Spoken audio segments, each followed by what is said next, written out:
Hi, I'm Mike Beliveau, and in the past, I've done videos on ivory grips and stag grips, and those are pretty high cost options for grips today, and they were actually high cost options for grips back in the 19th century.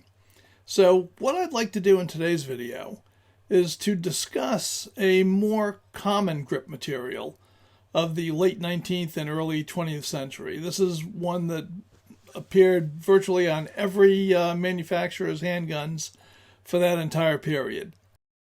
And the material is hard rubber. So let's talk about that. Now, hard rubber is often confused with another 19th century grip material called gutta percha.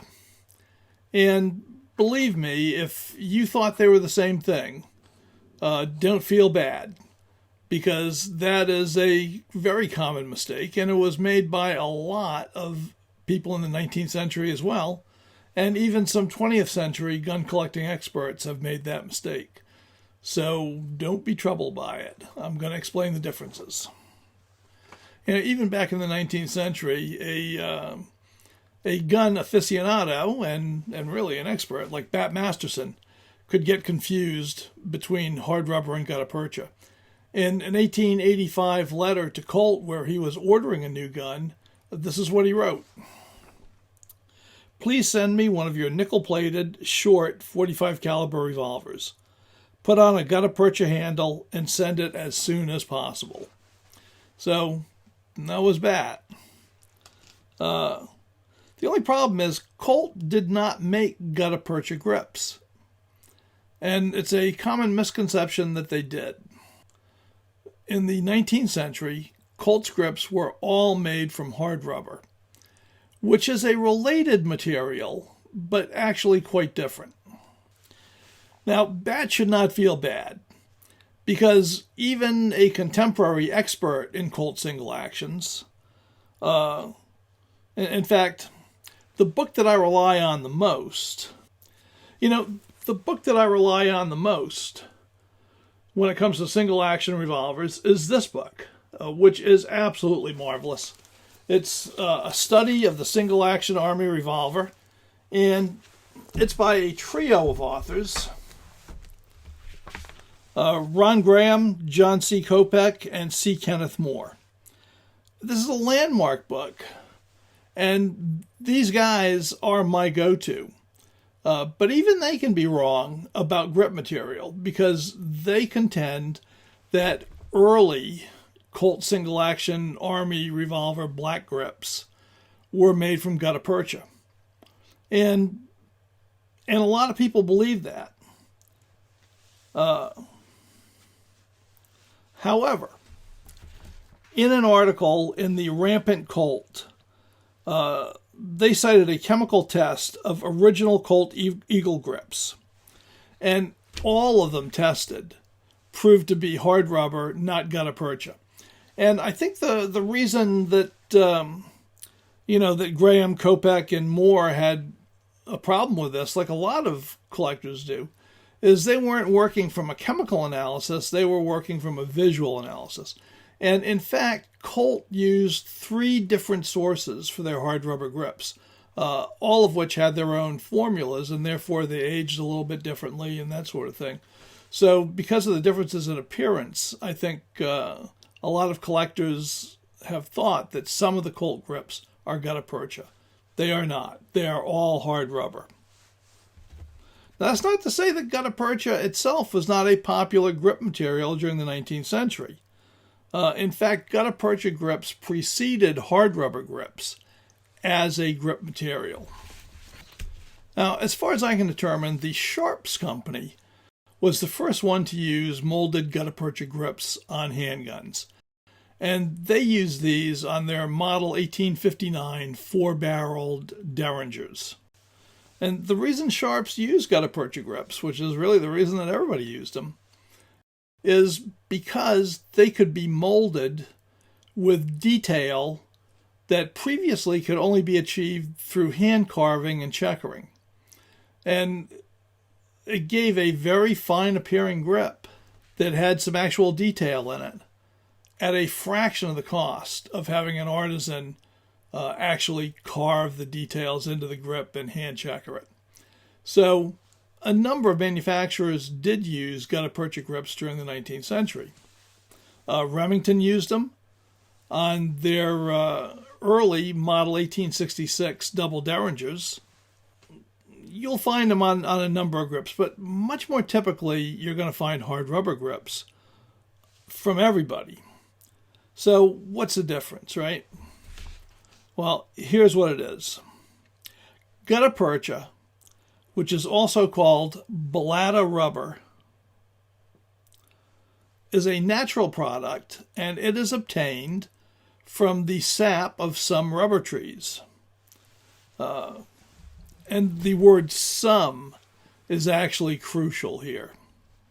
After collecting the sap, which is also known as latex, the moisture is evaporated off, and the raw gutta-percha is then shredded and washed before being heated and masticated. And masticated means chewed up. And there are machines that were designed to do this, and they look kind of like taffy pullers. And the material is ground so finely, and it becomes a liquid, flexible, moldable material that can be extruded into grips. They developed extruders for doing this in the late 1850s. And as I said, some companies used it. But the gun grips that were in major use were not gutta-percha. In the mid-19th century, lots of products were molded from gutta-percha, don't get me wrong. And these included things like small buckets, funnels, smoking pipes. Gutta-percha was very popular for a pipe material. Flasks, bottles, doll heads, buttons. Buttons were another very popular use of gutta-percha. Even 19th century golf balls were made of gutta-percha. Another popular item for gutta-percha in the 19th century were walking canes.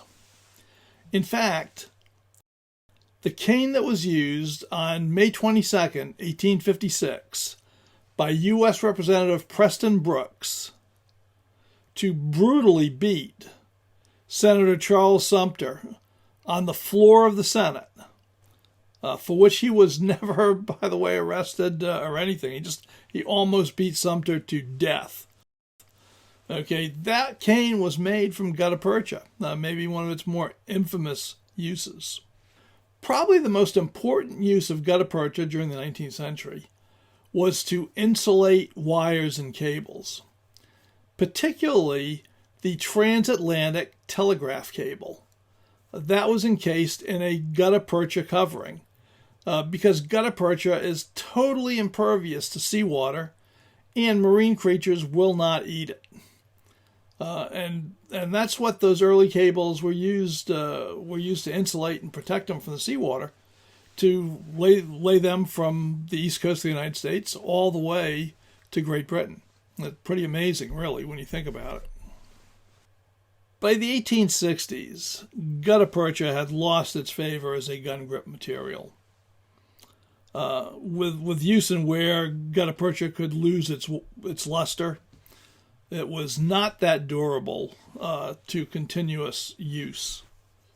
So it was hard to polish once it had degraded a bit too. So it kind of lost its popularity as a gun grip material. It didn't disappear entirely for a long time. In fact, gutta-percha is still widely used today for something that might surprise you. And I say that because it surprised me. And its use is in modern dentistry. It is still the material of choice for root canal packing. So when the dentist drills that root out of your tooth and leaves a hole there, they pack that with gutta-percha. And the reason they do is because gutta-percha is impervious to just about everything that would want to dissolve it. And it's totally inert. So it will not swell and contract with heat and cold. And I was amazed. And I've got a couple of root canals myself, so I suppose I have a mouthful of gutta-percha. And who would know? But be that as it may, right, dentistry aside, gutta percha fell from favor for most uses by the 1860s. And it was replaced largely by hard rubber. And hard rubber is also known as ebonite. That's a more popular term in Great Britain, or it was in the 19th century. I don't know if it's still used widely. The first gun grips were made in the 1860s out of hard rubber, and by the late 1870s, hard rubber had replaced virtually every other material as the standard grip being offered by at least American gun makers.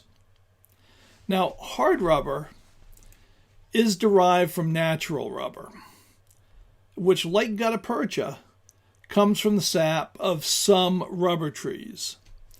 Some, but not all. So it turns out there are two types of rubber trees. There are 200 different species of them. And some trees produce gutta percha, and some trees produce natural rubber. Regardless of the species, the sap of each one is known as latex. And it's harvested the same way. It's harvested the same way that is, when I was a kid, we used to harvest maple sap to make maple syrup from our trees up in Vermont, which is basically you score the bark, hang a bucket under it, tap in basically a spigot, a little stick to direct the flow, and let that sap drip out of the cut into the bucket, and then you can boil it down and do what you're going to do. Chemically, the difference between natural rubber and gutta percha is actually very slight. But that's like saying that the difference in the chromosomes between, us and a chimpanzee is very slight. So a little bit makes a big difference in this case. Both of them are chemically, I'm going to have to read this, are chemically polyisoprene. But natural rubber is a cis polyisoprene, and gutta percha is a trans polyisoprene. And the difference has nothing to do with modern gender politics, by the way. The difference is small, but as it turns out, it is very critical. Because as a natural rubber, hard rubber's latex can be vulcanized. And gutta percha cannot be vulcanized. And that is the main difference between the two. During vulcanization, you might remember, Goodyear invented the process, right? Charles Goodyear pioneered the vulcanization process. And during vulcanization, Goodyear added sulfur to raw rubber. And he found that by heating the rubber and the sulfur mixture together, he got a rubber that was stable, that was vulcanized. So he could mold it into shape, like a galoshes, boots, or an eraser, or whatever he wanted to make. And it would then hold its shape, even if it was subjected to heat again. So that's what made rubber a useful material. Now, Goodyear discovered that by adding a little bit of sulfur to rubber, raw rubber produced what was called stretchy rubber. And that's the kind of thing that, galoshes, boots would be made of, Mackinaws, whatever. It's mostly stretchy rubber with different degrees of flexibility to it. But he also discovered that by adding large amounts of sulfur and then subjecting it to heat, he got hard rubber. And that's the subject of our discussion today. Both Colt and Smith & Wesson began using hard rubber grips in their revolvers in the mid to late 1870s. Now, most firearms manufacturers did not make their own hard rubber grips because it was a fairly complicated process. Grip molding was expensive, and it took about 4 hours at 400 degrees Fahrenheit to vulcanize a set of handgun grips. So it just didn't make sense for gun companies to make their own. That was something they could outsource to specialty rubber companies. And Charles Goodyear had licensed a bunch of companies to use his process. Now, because the grips were outsourced, And because Colt particularly used a number of different sources for their grips, they used the India Rubber Company, I believe they used the American Rubber Company, and I think they used the Providence Rubber Company in Providence, Rhode Island. The quality of the hard rubber could vary quite a bit from manufacturer to manufacturer because they all had their unique formulas. Now, Smith & Wesson got all of their grips from the India Rubber Company, and therefore their grips are all the same across all of their models. Now, hard rubber grips are black generally. They don't have to be. And the reason they're black is because carbon black is added to the natural rubber before vulcanization. But it doesn't have to be. Carbon black is added because it adds strength to the rubber. So there's a reason for it besides making it black. But you can leave it out. And you can achieve some very different looks if you do. In fact, if you don't add anything to it, you get white grips that could, in a way, mimic ivory. So it's kind of surprising that they really didn't make any of those. I've found no white handgun grips, so there are other white hard rubber products that were made.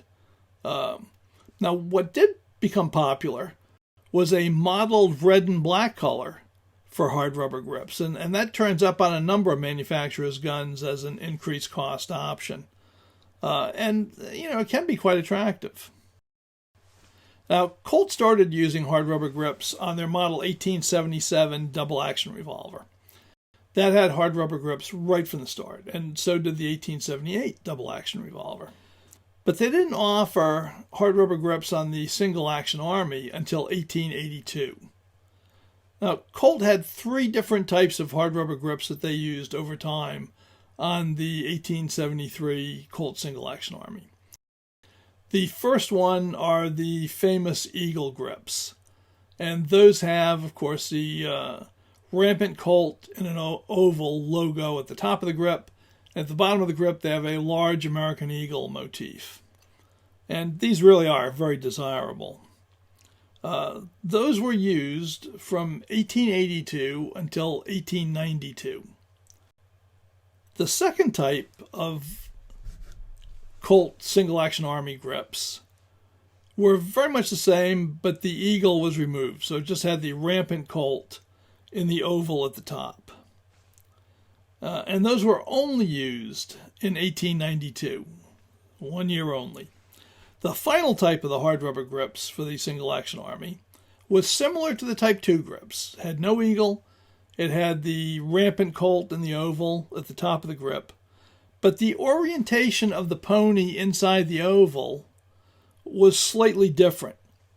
These Type 3 grips were used from 1893 until the 1930s, until the end of the first generation run, basically. And they are the most common type of hard rubber grips encountered on single-action Army revolvers of the first generation.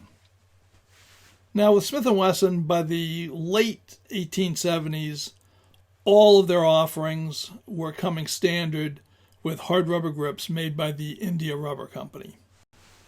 But Colt and Smith & Wesson weren't the only ones doing this. By the 1880s, pretty much every American handgun manufacturer was offering hard rubber grips as the standard grips on their revolvers. So Hopkins and Allen, Ivor Johnson, you name it. They would all have had it. Merwin Hulbert, certainly. And hard rubber grips ruled until the early 20th century.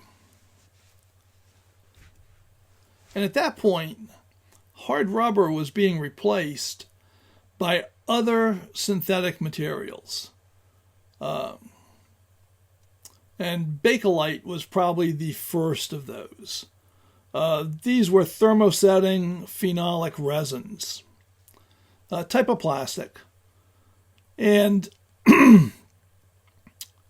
Bakelite and its successor materials were the first plastics to be made using synthetic components instead of natural components like soybeans, that sort of thing.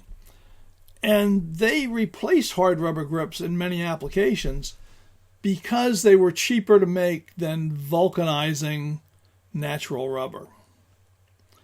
But the use of hard rubber grips continued into the early 20th century. In fact, my Colt Police Positive was produced with hard rubber grips. I've got an early official police that has hard rubber grips on it. It's very early. It's among the first productions. But you start to see those fading out. And in fact, you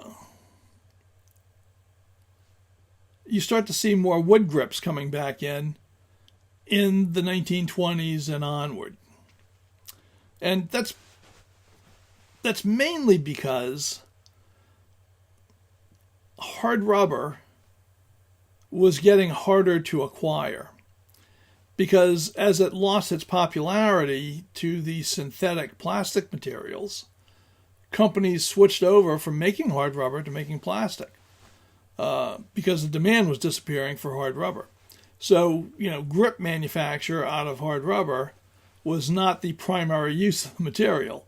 And when the other uses disappeared, then grip making took a real hit from it. So in the 1920s, you really start to see that drop off. Now, they did use plastic materials, or tried, but what they found is that they were not of the quality that hard rubber was. So, like, Colt continued to use hard rubber grips up until World War II. And World War II pretty much put the final stamp on hard rubber and consigned it to the history books and no longer a part of manufacturing, because it had been replaced by so many plastic materials by then that there was really no demand for hard rubber.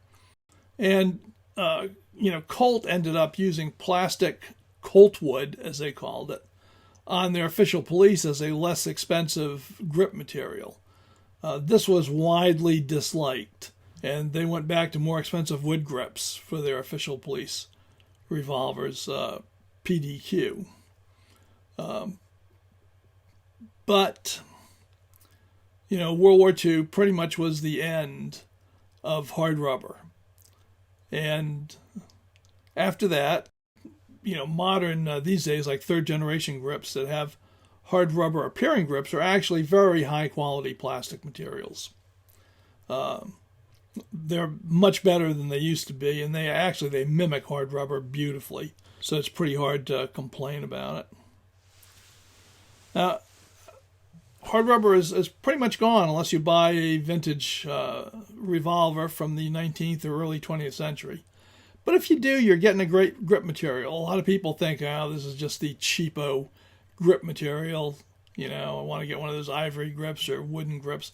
Well, yes and no. I mean, it allowed the companies to provide a very high quality, embellished, logos and checkering, that sort of thing, grip, without having to resort to expensive wood production. So you've got a very high quality grip. And I have to say, hard rubber is excellent. I have many guns in my collection that have original hard rubber grips, and they still look beautiful and they feel great. So I cannot complain. Hard rubber was wonderful stuff during its time, and it still holds up today. It was handsome, it was durable, and it had a lot of customer appeal, or it wouldn't have hung around as long as it did. Now, engraved presentation guns were usually fitted with ivory or pearl grips. Okay, we all get that. But hard rubber was not viewed as second quality. So, personally, I love hard rubber grips on a single action army. Now, I like pearl grips, and I like ivory grips, and I like wood grips. But hard rubber grips say this gun means business, I think. And I really do enjoy it. And I have a couple of Colts that have hard rubber grips, and I've even put them on a couple of clones. And all of my original Smith & Wessons have hard rubber grips from the 1870s up through the 1890s. And they are excellent. So don't feel bad if you've got them, and don't think you've got to replace them with something more fancy. These are good, honest, beautiful, hardworking grips, and they say authentic, right down to the bone. So if you got them, I say keep them. So I hope you enjoyed this look at hard rubber grips as much as I enjoyed making it. And if you did, you know what to do. Thumbs up, right? Share this baby. If you're not a subscriber, what's wrong with you? If you're not a subscriber, please subscribe.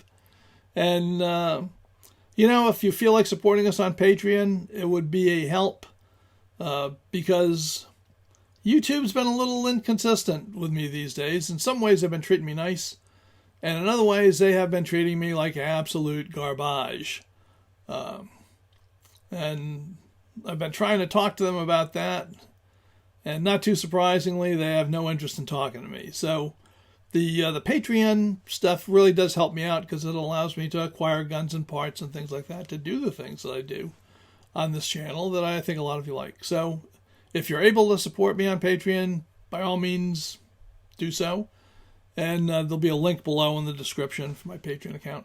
And if you're not, that is totally okay. I get it. Money doesn't grow on trees. And, you've got absolute right. And you know where your money should go way better than anybody else does. So I'm just happy to have you come and watch the videos and enjoy them. And I'll keep making them as long as I can. So until next time, bye.